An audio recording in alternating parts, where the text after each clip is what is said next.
Akan tetapi al-wasil itu ialah seseorang yang apabila terputus silaturahim, beliau segera menyambungkannya. Hadis riwayat At-Tirmizi.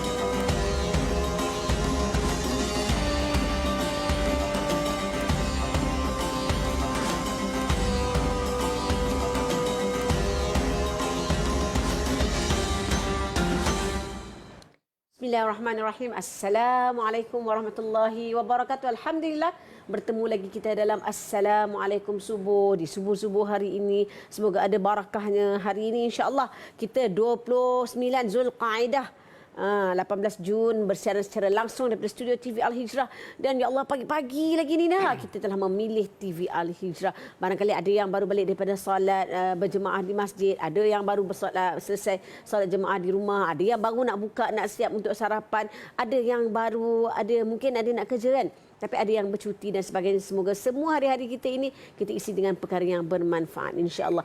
Hari ini nak menyambung kembali siri-siri seperti sebelumnya berkenaan dengan kepribadian Rasulullah sallallahu alaihi wasallam.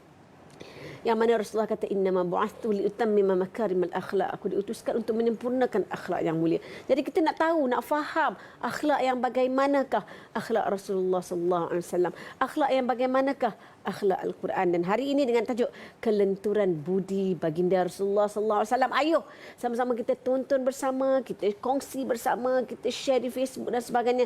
Dan istimewa kita bersama dengan Al-Fadhil Ustaz Ahmad Syukri Yusof yang juga merupakan ikon Piatim. Assalamualaikum Ustaz. Waalaikumsalam warahmatullahi wabarakatuh. Selamat berpagi-pagi Ustaz. Terima kasih. Ini pagi sangat ni. Okey, kiranya kalau hari ini orang yang pertama yang berjumpa adalah Ustaz. Betul. Okey, insya-Allah. Jadi Ustaz, secara ringkas bila kita cerita berkenaan dengan kelenturan budi baginda Rasulullah SAW, apakah yang dimaksudkan dengan kelenturan budi dan bukti-bukti bahawa kelenturan budi ini mampu mengambil hati ataupun melembutkan hati setiap mereka yang Rasulullah berjumpa. Baik. Terima kasih pada Amy, terima kasih kepada semua penonton TV Hijrah yang bersama dengan kita pada waktu ini. Kelenturan budi Rasulullah SAW boleh juga kita sebut sebagai kelembutan budi yang ada kepada diri Rasulullah SAW. Dan Nabi SAW, kalau kita perhatikan, orang yang berjumpa dengan Nabi, kali pertama berjumpa dengan Nabi, di antara perkara yang mereka dapat rasakan ialah keluruhan budi Rasulullah SAW, kelembutan hati Nabi SAW.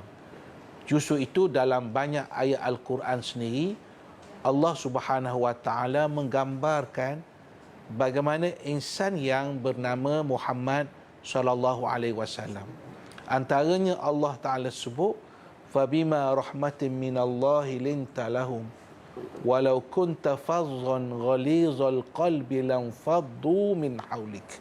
Allah Ta'ala menyebut dalam Al-Quran, dan sudah tentu dengan rahmat Allah Subhanahu wa Ta'ala, kasih sayang Allah Subhanahu wa Ta'ala, kamu berlembah lembut dengan mereka, dengan manusia termasuk orang-orang yang beriman. Kerana Allah menyebut sekiranya kamu bersikap keras. Fazan maksudnya keras. Dan ghalizal qalbi, hati pun kasar, hati pun keras. Apa yang akan berlaku? Allah sebut lam faddu min haulik. Manusia akan lari daripada kamu. Justru yang perlu kamu lakukan ialah fa'fu anhum wastaghfir lahum wasyawirhum fil amr. Kata Allah, yang perlu kamu lakukan ialah kamu maafkan mereka, kamu mohon istighfar kepada mereka, dan kamu berbincanglah, kamu bermesyuaratlah kepada mereka. Ayat yang kita petik daripada surah Ali Imran ayat 159 ini adalah di antara puluhan ayat yang menceritakan kepribadian Nabi SAW. Kunci kata yang penting dalam ayat yang kita baca tadi ialah apa yang disebut kelenturan budi, kelembutan hati. Dan kesan yang sangat jelas apabila manusia ini mempunyai perasaan yang kasar, budi yang kasar, lam faddu min haulik. Manusia akan lari daripada kamu. Jadi peringatan ini bukan peringatan kepada Nabi saja, tetapi peringatan kepada kita semua, iaitu dalam hidup ini, kalau kita punya budi kita kasar, perkataan kita kasar, kata-kata kita kasar, walaupun nampak hebat macam kita ada karisma dan sebagainya, tapi Quran kata lam faddu min hauli. Manusia akan lari daripada kamu. Justru itu kalau kita lihat dalam sirah, dalam perjuangan hidup Nabi SAW, para sahabat sangat dekat dengan Nabi SAW. Seorang penulis yang menulis tentang kehidupan sahabat-sahabat Nabi, buku tersebut tajuknya Rijal Haular Rasul. Tokoh-tokoh yang berada di sekitar Nabi, pengarang tersebut namanya almarhum Syekh Khalid Muhammad Khalid. Dalam mukaddimah buku tersebut, Khalid Muhammad Khalid menyebut begini, sahabat-sahabat Nabi ini, kata beliau, sebenarnya mereka ada perbezaan-perbezaan tertentu, antaranya warna kulit, keturunan, gaya hidup, betul, karakter. Ya, manusia pelbagai. Tapi kata Khalid, mereka ini ada satu persamaan. Persamaan itu ialah hubbur Rasul, kecintaan kepada Rasulullah SAW. Kerana Nabi melayan sahabat dengan layanan yang sama. Nabi tidak beza-bezakan di antara A dengan B, C dengan D. Dan Nabi tidak pernah malukan, aibkan seseorang yang berada di hadapan baginda. Ini kita lihat karakter yang ada kepada Rasulullah SAW. Justru itu orang yang asalnya ingin bermusuh dengan Nabi, menentang Nabi, sebab mereka sebahagian itu tidak pernah pun berjumpa dengan Nabi. Mereka diwar-warkan bahawa Muhammad ini pemecah belah masyarakat, orang yang menyebabkan manusia berselisih. Jadi bagi mereka yang belum pernah bertemu dengan Nabi, perspektif mereka tentang Nabi itu agak negatif. Tapi apabila mereka bertemu, berjumpa dengan Rasulullah SAW, maka hilang segala kesangsian terhadap tokoh yang hebat ini. Saya katakan tadi, Amy, orang yang pernah bermusuh dengan Nabi, bahkan ada orang yang bertemu dengan Nabi dan mereka tidak masuk Islam pun, Dan itu tidak menjadi satu perkara yang besar bagi Nabi. Sebab perkara yang lebih besar bagi Nabi ialah at-tabligh, iaitu menyampaikan. Pernah seorang Yahudi apabila bertemu dengan Nabi, dan di sisi Nabi itu Aisyah radhiyallahu anha, kata lelaki Yahudi itu, assalamu alaik. Maknanya kematian buat kami. Buat kamu, digunakan assalamu, patut assalamu, digunakan assalamu alaik. Celakalah bagi kamu wahai Muhammad. Jadi Aisyah bila dengar begitu saja, Aisyah terus memberi respon. Aisyah menyatakan bal alaikumussalam wal la'nah. Tapi sebenarnya yang celaka itu bukan Muhammad tapi kamu. Apa jawab Rasulullah sallallahu alaihi wasallam? Apa pesan Nabi kepada Aisyah? Kata Nabi kepada Aisyah, ya Aisyah, innallaha rafiqun yuhibbur rifqa fil amri kullih. Kata Nabi SAW kepada Aisyah, wahai Aisyah, sebenarnya sesungguhnya Allah itu rafiqun. Allah itu maha lembut. Yuhibbur rifqa. Allah itu sukakan kelembutan fil amri kullih, pada segala urusan. Kalau Amy sebut tadi, kalau kita lihat kepribadian Nabi SAW, kelembutan Nabi ini, ianya akan menjadi asbab kebaikan kepada semua. Dan kita kena ingat, mencontohi Nabi ini adalah sebagai suatu kewajipan kepada kita. Ada orang cakap macam ni, Amy, dia kata, Itu Nabi. Itu Nabi, betul. Itu Nabi. Banyaklah alasan. Alasannya banyak. Kita ni manusia biasa. Bunyi macam betul. Macam logik Macam kan? logik. Tapi bila kita mendengar firman Allah, laqad kana lakum fi Rasulillah uswatun hasanah. Adalah pada diri Rasulullah itu uswatun hasanah. Contoh yang baik. Jadi kalau Allah Ta'ala menjadikan satu contoh, Allah Ta'ala dah sebut, ia bukan sia-sia. Bukan main-main. Quran ni bukan main-main. Kalau sebut ni, oh ini main-main. Tak, ini serius. Bahawa inilah contoh yang terbaik kepada kita. Sebab itu sambungan kepada ayat tersebut ialah liman kana yarjullah wal yaumal akhir wa dzakarallaha katsira. Iaitu sesiapa yang mengharapkan Allah, mengharapkan hari pertemuan hari akhirat, dan orang yang mengingati Allah dengan sebanyak-banyaknya. Wallahu a'lam. Allahu Akbar. Sebenarnya kan apa yang Ustaz cakap tu kan, kalau kita relate dalam kehidupan kita kan, ini Ustaz tu fikir kan, macam kadang-kadang kalau kita ni berkasar, betul, kata contoh dengan suami ataupun suami dengan isteri, dengan anak-anak, ya Allah, kita baca Al-Quran saban hari, kita tahu, tapi kita tak pernah meletakkan fabima rahmatin minallahi lintalahum walau kunta fazzan ghalizal qalbi lam faddu min hawlik fa'fu anhum wastaghfir lahum wasyawirhum fil amr ila akhir ayat. Jadi kita tak letak, kita baca je tapi kita tak faham betapanya ini betul-betul mengajar kita. Dan bila saya cakap tadi kan, rasa macam relate pula kadang-kadang kita keluar dengan suami isteri kan. Mungkin ada sesuatu yang tak puas hati. Kita pun ni mesti biasa yang cakap abang. Kita kena ingat Allah rafiq, yuhibbur rifqa fi amri kull. Ya Allah, ya Tuhanku, cukup cantik, pengajaran yang cukup baik untuk kita di hujung-hujung minggu ni dan sebagainya. Rasa tak nak berhenti berehat kan, tapi kita terpaksa, penerbit dah suruh berhenti berehat. Kita berehat seketika, selepas ini kita sambung. Adakah kita boleh berlembut dalam semua perkara ataupun ada perkara yang perlu kita lenturkan kelembutan itu? Berehat seketika, kembali selepas ini.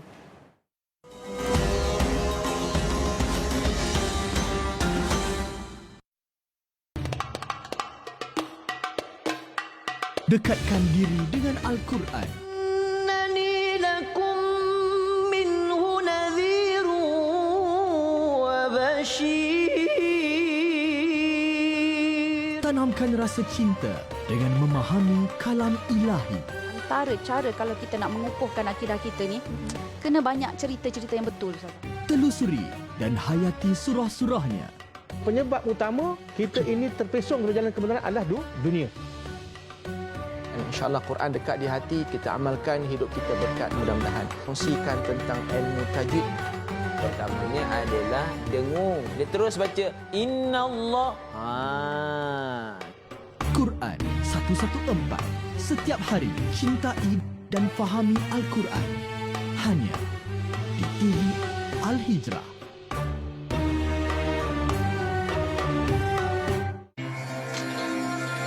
Kubur itu akan menjadi sempit sehingga kedua tulang rusuk orang itu akan bersilang seumpama begini.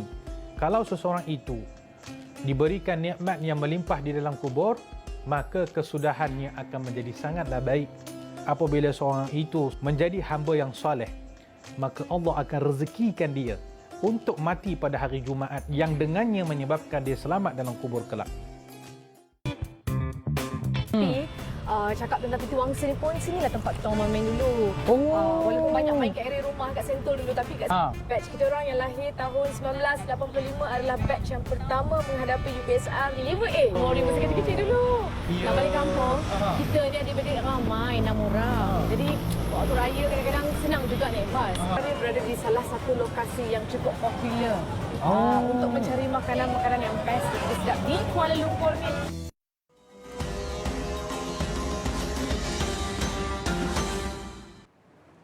Alhamdulillah, kembali kita dengan kelenturan budi Rasulullah sallallahu alaihi wasallam. Jadi kita dicakap mungkin kalau kita dengar macam mana kan secara teori, secara praktikalnya Ustaz, bagaimana cara untuk kita bermuamalah dengan yang dikatakan dengan kelembutan yang diajar oleh Rasulullah sallallahu alaihi wasallam. Barangkali ada masa dan ketikanya kita perlu berkeras, kita perlu bertegas, tapi keras yang bagaimana, tegas yang bagaimana, lembut yang bagaimana. Baik, ketegasan itu suatu yang dituntut, terutama apabila melibatkan sesuatu hak. Justru itu pernah kita mendengar hadis Nabi SAW yang membayangkan satu ketegasan Nabi, iaitu dalam soal undang-undang tidak mengira siapa orangnya. Orang miskin, orang kaya, orang berpangkat, orang tak ada apa-apa. Undang-undang di sisi agama, di sisi Islam ni sama tanpa mengira pangkat dan kedudukan. Itu ada hadis Nabi SAW yang Nabi sebut, "Lau anna Fatimah binta Muhammadin saraqat laqata'tu yadaha." Kata Rasulullah SAW, sekiranya anak saya yang namanya Fatimah bin Muhammad mencuri, saya yang akan potong tangannya. Apa yang dapat kita fahami dalam hadis ini? Satu ketegasan. Kita sebut tadi Nabi sifat rahmat, kasih sayang, lembut dan sebagainya. Betul. Tapi dalam soal penegakan undang-undang, mesti jelas, mesti solid, ianya mesti dikenakan pada semua orang. Dan begitu juga kalau dalam contoh biasa dalam kehidupan kita. Soal solat sebagai contoh. Nabi SAW sebut dan mengajar kepada kita, kita kena perintahkan kepada anak kita solat ketika umurnya 7 tahun dan memukulnya dengan pukulan yang sesuai, sudah tentu, ketika umurnya 10 tahun. Kan agak jauh tadi kelembutan Nabi, tapi kalau tidak solat itu, walaupun dengan pukulan yang kita sebut yang sudah ditetapkan, yang bukan kita kata balun anak, pukul separuh mati, tapi perkataan itu nak menggambarkan dalam soal hak hubungan dengan Allah, pendidikan agama, pendidikan solat ini, kita kena tegas. Ibu bapa tak boleh memandang mudah. Oh, kesian anak saya kejutkan waktu begini, pukul 6.45 nak kejut, eloklah hari-hari minggu ni pukul 9, pukul 10, dia dah letih dah sekolah 5 hari. Tak boleh. Sebab ini yang diajar oleh Nabi SAW, soal ketegasan. Tapi dalam soal yang lain, perhubungan dengan manusia, perhubungan dengan orang yang belum menerima Islam, Nabi tunjukkan sikap lemah lembut. Dengan sikap lemah lembut itu, mudah-mudahan mereka masuk Islam. Seperti contoh yang masyhur ialah apabila penduduk Taif sebagai contoh menolak dakwah Nabi dan datang malaikat menawarkan supaya gunung yang berada di situ dihempak kepada golongan orang-orang Taif. Nabi menolaknya. Tetapi apa yang Nabi sebut, apa yang Nabi doa ialah Allahumma hdi qaumi fa innahum la ya'lamun. Ya Allah, ya Tuhanku, berikanlah petunjuk kepada kaumku sebabnya mereka tidak mengetahui. Ini pun penting ini. Kadang-kadang kita lihat dalam masyarakat kita, kita nak sampaikan dakwah ni kita kasar. Katakanlah orang itu belum menutup aurat dengan sempurna. Kita tak boleh nerakakan dia, kita tak boleh kita menganjing-anjing kat dia, mempermain-mainkan dia. Kamu ni tak dapat hidayah. Yang sepatutnya kita lakukan ialah kita tunjukkan contoh yang baik. Kata-kata yang baik. Kita percaya, kita yakin. Kalau Nabi sendiri mendoakan penduduk Taif, ketika itu kalau dari sudut logik, macam manalah orang Taif ni nak beriman pada Nabi, dihalaunya Nabi, dilontar batu sampai luka Nabi. Kalau ikut kita tak ada husnuzon dah kan? Tak ada husnuzon dah. Tapi kita lihatlah apa yang berlaku pada Taif hari ini. Dan sebahagian besar orang yang pergi ke Mekah menunaikan umrah ataupun menunaikan haji, di antara destinasi tempat yang mereka lawat ialah Taif ini. Ialah macam tak logik lah. Sebab mereka hampir sepakat. Peringkat awal Nabi sampaikan pesanan itu, dakwah itu kepada pemuka-pemuka Taif. Mereka tolak. Kemudian kepada rakyat biasa, mereka tolak. Bahkan mereka lontar batu. Macam tak logik. Tapi itulah apa yang Nabi doakan. Allahumma hdi qaumi fa innahum la ya'lamun. Ya Allah, berikanlah hidayah kepada kaumku sebab mereka tidak mengetahui. Begitu juga orang yang belum praktik Islam secara sebenarnya. Bukanlah mereka menolak kebenaran, tapi belum sampai masanya. Mereka tak tahu. Jadi inilah tugas kita untuk menyampaikan risalah Islam itu dengan cara, dengan kata-kata yang lembut, contoh-contoh yang baik, supaya sehingga mereka tertarik dengan ajaran Islam ini. Allahu Akbar. Siapa yang bersama-sama dengan Amy pagi ini dalam Assalamualaikum Subuh, rasanya rasa sangat dekat. Bayangkanlah, inilah sebenarnya yang kita patut dengar, kita patut baca, kita patut fahami kisah Rasulullah SAW supaya kita rasa dekat. Ini kita jauh ni, tapi rasa dekat dan rasa sepatutnya kita relate dalam kehidupan kita. Kan kadang-kadang macam cikgu ke, kalau kita sebagai mak-mak kan, Amy kan, begitulah kan, nak relate dalam kehidupan kita kan. Kita rasakan kalau anak-anak murid ni tak nak dengar, dah lah tak nak dengar, baling kerusi, pun dan sebagainya kan.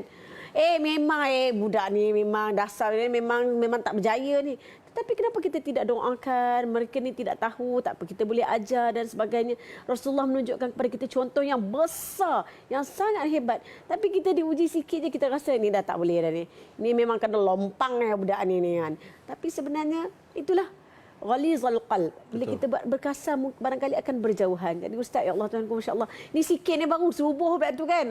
Mungkin Ustaz lepas ni kita kena buat sampai sampai pukul 10. Okey, jadi Ustaz sebagai ikon peyatim, ikon peyatim, apa yang kita boleh sampaikan kepada penonton berkenaan dengan peyatim, dan barangkali ada kempen-kempen daripada peyatim yang patut kita sama-sama, dan juga dalam masa yang sama kita ni memberi dan juga kita menuntun jalan bertemu dengan Rasulullah sallallahu alaihi wasallam dan juga Allah Subhanahu wa taala. Antara cara kita nak mendekatkan diri kita kepada Nabi ini, banyak cara, banyak cara, banyak jalan, banyak kita kata lorongnya. Sebab kebaikan ini bukan satu, kebaikan ini 1000, kebaikan ini 2000. Dan mungkin kita di antara yang boleh menggerakkan kebaikan-kebaikan yang menunjukkan bahawa kecintaan dan sayang kita kepada Rasulullah SAW. Seperti mana yang penonton tahu, di antara perkara yang sangat diambil berat oleh Rasulullah SAW ialah Nabi sentiasa menyantuni anak-anak yatim. Dan saya percaya, saya yakin dan semua kita faham bahawa di antara perkara yang boleh kita buat untuk mengubah anak yatim ini ialah melalui pendidikan, melalui ilmu. Itu cara yang paling mudah. Itu cara yang paling kita nampak hari ini, yang saya perasan, yang saya faham melalui kerja saya, nak ubah asnaf ini ataupun anak yatim ni mesti melalui pendidikan. Dan kita di Peyatim, di antara cara ataupun usaha kita ialah untuk membangunkan APIA. APIA ni adalah ringkasan kepada Akademi Pengajian Islam Anak-anak Yatim ASEAN. Kita mahu tubuhkan satu akademi.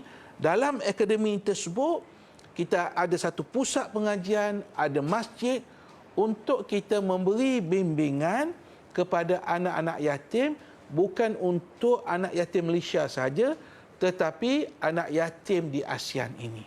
Maksudnya, bukan anak-anak di Malaysia ini saja, tetapi mereka akan berkumpul daripada pelbagai negara. Ini pun bagus juga, Amy. Sebab kadang-kadang kita bergaul dengan orang negeri kita, kadang bangsa kita saja. Yang ni kita mengatasi bangsa, tapi mengatasi sempadan negara, kita berada di satu tempat untuk kita mengajak ataupun mendidik anak-anak yatim ini supaya mereka membuat suatu yang terbaik dalam kehidupan mereka. Dan usaha besar ini memang tak mampu dibuat oleh orang persorangan ataupun individu tertentu, NGO tertentu, tetapi memerlukan sumbangan daripada semua, termasuk anda semua. Oleh itu saya menyeru pada pagi yang cukup barakah, cukup baik ini, mudah-mudahan di awal pagi ini kita dapat membantu mengikut kemampuan yang ada untuk infak supaya kita dapat tubuhkan APIA ini. Sebenarnya dari sudut sumbangan ini bukan berapa, RM5 ke RM10 ke RM1,000. Bukan itu yang kita lihat. Yang kita lihat ialah usaha kita. Membangunkan sumbangan kita. Sebab saya yakin bahawa kemampuan itu berbeza di antara satu sama lain. Itu nombor dua. Itu nombor tiga. Nombor yang pertama ialah kita semua terlibat untuk membantu anak-anak yatim ini untuk mendapat pendidikan yang terbaik untuk diri mereka. Itu dia. Dan sebenarnya Ustaz, kita ucapkan terima kasih banyak kepada Ustaz. Dan sebenarnya ada satu penonton di Facebook, dia telah merangkumkan ini betul. Alhamdulillah, daripada Norizal Muhammad Noor, Alhamdulillah, ini bagi Ustaz, para sahabat dan rahmati Allah, menyantuni anak-anak yatim dengan pendidikan yang sempurna. Inilah yang sebenarnya yang ingin dilahirkan oleh APIA. Jadi Ustaz sebenarnya, dan juga para penonton, kalau boleh kan share di Facebook masing-masing, kalau ada yang tak tengok dan lepas ni kita boleh tengok balik. Memang sangat-sangat bermanfaat hari ini insya-Allah. Dan Ustaz, kami doakan semoga peyatim terus maju jaya, APIA terus kembang, membangunkan ummah insya-Allah. Terima kasih banyak kepada yang berbahagia Al-Fadhil Ustaz Ahmad Syukri Yusof. Tak cukup rasanya kan. Ada pula bagi kita 20 minit je. Kita nak berehat seketika para penonton, insya-Allah teruskan bersama dengan kami, bersama dengan Amy dalam Assalamualaikum 7 selepas ini insya-Allah. Ustaz terima kasih banyak. Jazakallahu khairan katsira. Dan anda kepada para penonton, jom kita berehat kembali selepas ini.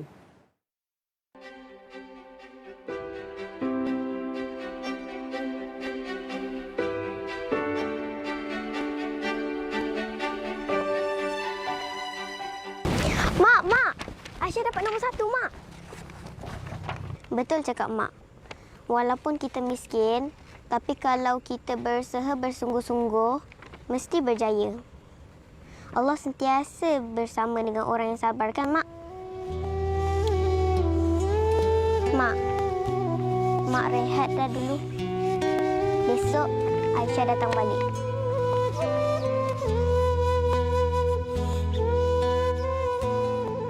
Berilah sedikit senyuman di wajah mereka dengan berinfak ke Persatuan Kebajikan Anak Yatim Malaysia.